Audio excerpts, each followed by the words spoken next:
Hello, I am Jake Collins, and this is my commentary for the 6th episode of The Mummy, Secrets of the Magi, The Enemy of My Enemy. We're told immediately, as we come in on this little boat cruise here, that the curator has sent the O'Connells here to the Italian island of Capri after a MacGuffin, this flute that releases another MacGuffin, the Cloak of Isis. And this little sequence here is the one bit of the second season of Secrets of the Magi that I actually remember seeing on children's BBC back in the day, back in the early 21st century. And it struck me, this Alex and Evie staff training on the boat sequence, because I thought, look at this, a later season of The Mummy. I didn't really realise then there were only 2. And they've actually had the balls to grow Alex up. He's about 16 here. He's aged by about 5 years since the first season that I've seen. Little did I realise that this was supposed to be, no more than a year after the first season. But you can see why I'd have thought that, can't you, with the change in Alex's voice and body. Very striking, and very much leading me to that conclusion. He looks about 16, he sounds about 16, but apparently he's 13 or thereabouts. Of course, they don't like to specify his age, for the very good reason that he can't possibly be as old as he obviously is. And another thing that is slightly inconsistent in this season, as I've mentioned before, is Alex's height. He's as tall in that staff training on the boat scene with Evie as Evie herself is. But then later in the episode, he's noticeably shorter than Evie and the other adults. They don't really know Alex's age, and they don't really know Alex's height at the moment. But never mind, that doesn't really matter, because Alex is still brilliant. A real trough for the whole series, 2 out of 10. This is definitely my least favourite episode of the entire series, and it only just avoids being completely awful in my opinion. Alex has started to become an overconfident jerk. I get what they're trying to do with his personal journey, but I think he is too often presented as excessively thoughtless and unpleasant. The worst of this is yet to come, of course. The Agalophones are obviously supposed to be funny, but they really aren't. I don't like anything about them on any level. Evy and Imhotep's uneasy truce is a wasted opportunity to do something interesting and meaningful, and it doesn't come anywhere close to achieving the thematic ideas that it's obviously trying to evoke. The only thing I can say in this episode's favour is that Alex demonstrates great skill with some extremely cool moves when fighting the Agalophones and the three-headed dragon, showing the more positive side of his personal and physical journey. But that's small comfort overall. Wow, harsh words indeed, but really they do sum up my feelings very accurately and very truly. Here is an example of Alex demonstrating some very cool moves. We see in this initial fight with the Agalophones that Alex is now the best monster fighter and the lead monster fighter. Rick used to have that role, as I've mentioned before. I said it about Imhotep specifically, but it's the same point. But we can see here very clearly that Alex's Magi training has managed to combine with his natural skills to make him the top lead monster fighter in the group, which fits in with him being very much now the lead of the show and the main character. And as I always say, that's a good thing. But as I say in that review, there's nothing else good to say about this episode. That Evie and Alex staff training on the boat sequence is supposed to start off the theme of ruthlessness that is explored in full, or is attempted to be explored in full, but comes very short in my opinion, in Evie and Imhotep's uneasy truce. Imhotep's saying to Evie, "You're not ruthless enough, your compassion makes you vulnerable." Evie's like, I don't need to be ruthless, I'm smart at the end, there are other ways to be ruthless than what you understand as ruthless, Imhotep. It really, as I say in the review there, doesn't work, doesn't come anywhere close to what it's trying to do. I think it falls very flat. And yeah, the Imhotep and Evie truce is a wasted opportunity for some decent interplay between Imhotep and one of the main protagonists. So yeah, it just falls short in most ways, every way apart from Alex kicking some decent butt this episode. Which is very disappointing, and I don't really like it, and that's why I've only given it 2 out of 10. So trying to introduce the theme of ruthlessness there with Alex tipping Evie off the boat and things like that. I don't know if that's deliberately the start of Alex getting overconfident and a bit of a jerk to his family, or if it was meant to be just a standalone scene to introduce the theme of ruthlessness. And certainly Alex isn't an overconfident jerk elsewhere in this episode. But even if it wasn't deliberate, it does kind of kick Alex off on the journey he's about to go on, of being overconfident, going in, diving in head first, and being a bit of a dick about it. So yeah, deliberately or not, it starts off there in the boat, and it's a more effective way to start off that little sequence for Alex's character journey than to introduce the uneasy truce between Evie and Imhotep, and that's what I find it memorable as, the start of Alex being a bit of a dick.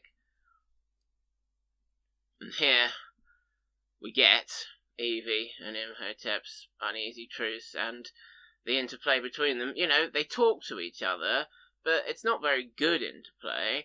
It's a wasted opportunity. The themes they're trying to evoke aren't coming through. I don't enjoy it at all. And I also don't enjoy, I thought I'd talk about this generally here for a bit, because there'll be more specific things to say about it over the next few episodes. I also don't like the way Alex does become overconfident, unpleasant, a bit of a jerk to his family. And as I say there, I can see what they're trying to do with Alex's personal journey, and I don't think it's, by definition, an invalid thing to do, a bad part of Alex's journey. But I don't like the way they write him as just unpleasant, and he comes across as bratty and thoughtless and horrible, and it interferes with that family dynamic and compelling family teamwork that's been driving the show so well. We've already seen how to do it in the Like Father Like Son episode. We've seen how they should be doing it. Alex was a bit reckless there, diving in head first, not really thinking about what he was doing, but that was a good thing for the character. He wasn't coming across as unpleasant. He was coming across as enthusiastic, trying to prove himself, trying to push his boundaries, as I attempted to explain in that commentary. And as I said there, that, I thought, was really good for Alex. It showed he wasn't perfect, he was pushing his boundaries, doing things perhaps a bit too much too fast, perhaps should have paused for thought before diving in. And that would have worked very much with this journey he's on now, where he's overconfident, he's pushing himself too much, and it would have been a nice continuation of that theme from Like Father Like Son. But instead of that, they do the overconfidence thing, but he's horrible, and I don't like to see that, so I really don't want to have Alex being nasty, unpleasant, jerky to the other protagonists, and there's no need for it. We've seen how it can work without that. So I do find it very disappointing over the next few episodes, and I'll talk about the specific incidents of that as we get to them. But as I say, we don't get it here. It's just at the beginning of the episode. I don't think it's necessarily meant to be the start of Alex on that journey that I don't like him on, but it serves as that anyway, so that's why I mentioned it in the review. I thought it would be a good chance to talk about it now, because I don't like this episode and don't really want to talk that much about what's going on screen. But this is a potentially interesting part that falls short, where Alex breaks the Agalophones' spell by using the manacle to save Rick. And the point there is, Alex's desire to save Rick and his love for Rick is so strong that it's overcome all other magic. Love breaks all spells. And that's how Alex does manage to break the Agalophone spell, use the manacle, save Rick, and he's no longer under their spell, and they keep that secret from the Agalophones. Chris did some lovely voice work there as collapsed on the deck, wiped out Alex, but he always does lovely voice work, whatever. It's hardly worth mentioning anymore, yet it is really one of only a couple of good things to say about this episode. So, as I say, that's potentially interesting. Alex has broken the Agalophone spell with love. He's no longer under their spell, and everyone's pretending that he is. So he should then be allowed, in the plot, to do something important, significant, to turn the tide against the Agalophones without them realising. But what a wasted opportunity. It doesn't happen. The fact that Alex is no longer under their spell now actually turns out to be completely irrelevant. So what's the point of it? Again, like the Evy and Imhotep truce, it's a potentially good thing, a potentially nice moment. Alex uses the manacle, breaks the spell, sets up for something good and compelling and worth watching the episode for. Evy and Imhotep form an uneasy truce. That could be interesting. But both of those things, nothing really comes of it, and they fall completely short. And Alex is saying here, as he's getting himself together, "Hey Dad, shall I go and attack the Agalophones with the manacle and kick their butts, and then maybe we can stop this whole thing and escape now?" And Rick makes him hold back. He says, "No, don't do it, Alex. If you fail, I won't be able to help you. Let's wait for a better opportunity." And Alex is like, "Okay, yeah, we'll do that." Which is a nice enough bit of interplay between Rick and Alex, and shows trust. And it's quite well done, as usual, between Chris and John. But it is disappointing. Alex should do something there. He's no longer under their spell. He wants to do something useful to get the episode moving, and he doesn't. And why bother even having him in a position to do so then? And we think at this point, perhaps, yes, well, they're holding back. Alex is going to do something heroic to surprise the Agalophones at some point in the near future. Maybe now this is where he gets Rick's dynamite, or a stick of Rick's dynamite, without the Agalophones noticing. He's sneaking up on them with the dynamite, and what happens? A three-headed dragon turns up, and Alex stashes the dynamite in his pants for later. Very strange, and the dynamite doesn't need to be in Alex's pants later. It is used later, but all Alex does is chuck it to Rick. Very strange, the way this episode plays out, and it doesn't work, as I say, really on any level. But this three-headed dragon sequence does contain some of the bits of the episode that do make me sit up and pay attention, because again, Alex takes the lead in fighting this three-headed dragon, and shows himself to be the best monster buster. He's calling Dad over this way and that sort of thing, and the others are following Alex's lead, which is good to see. He's having his journey, his Magi skills and his natural skills coming together. He doesn't really use the manacle at this point. As I was saying in the previous episode commentary, if you want to see manacle skills and Magi skills in conjunction, it's really a Fair to Remember or trio. We should see more of that, really. But nevertheless, it's always good to see Alex ducking and diving and doing some serious moves and kicking some serious butt. And this is what he does with the dragon here. So that's what earns this episode its 2 points, really. The fact that we can trace Alex's journey and see that he's making good progress. And he's kicking some serious dragon butt, and in that initial fight with the Agalophone scene, Agalophone butt as well. But there's nothing else about this episode that I actually like as such. And there you see the Agalophones have gone a little way away, so the spell comes off Rick, Jonathan, and Colin. So what is the point of Alex having not been under the spell since he saved Rick with the manacle? There is no point. Alex has dynamite in his pants now, and that's in a literal sense rather than the figurative sense that I'm sure is usual. And as I say, the dynamite will be used, but it might just as well have been in Rick's backpack as in Alex's pants. But here we go. This is Alex doing some great moves and some great fighting. Vaulting with the oar, jumping on the dragon's head, leaping onto the rock, directing Rick to follow him.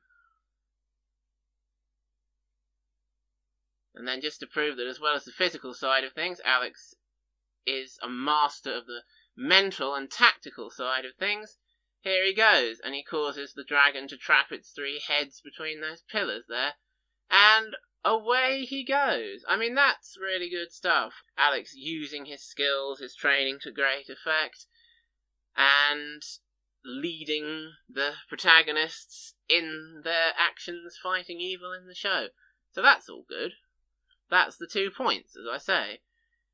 It's earned its 2 points now, and the rest of it, phew, I can hardly bear to watch it.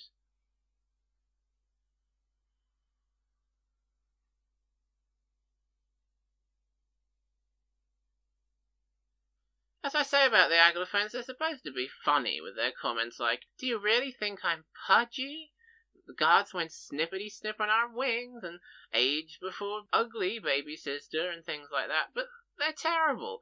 They're not funny, they don't make enough sense, they don't really have good interplay with each other or the characters.